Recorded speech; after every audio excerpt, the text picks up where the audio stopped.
बनी आज हम उपस्थित बनी एक होली गीत लेके जो कि बड़ा ही अच्छा बा। जरूर सुनिए, लाइक करिए, शेयर करिए, चैनल पर नया बन जाए तो सब्सक्राइब करिए।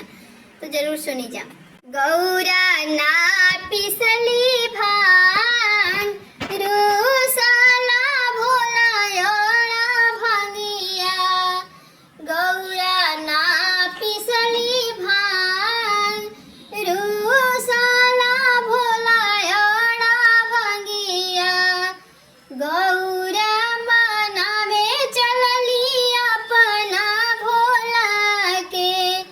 गौरा मनावे चलली अपना भोला के।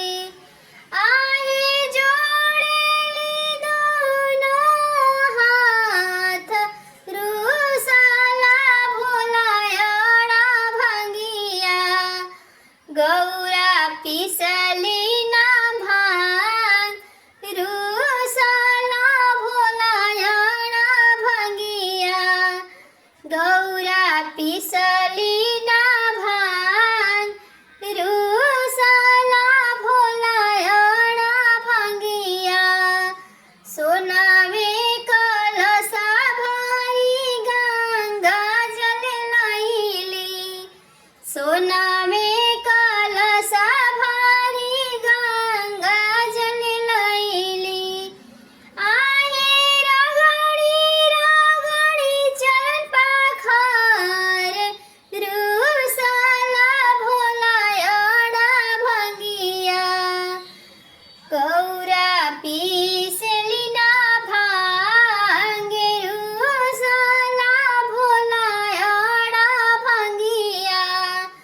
गौरा पिसली ना भांग रूसला भोला योड़ा भंगिया। बिंदिया लगाई गौरा भोला के देखवाली। भोला के देखवाली ओ भोला के देखवाली।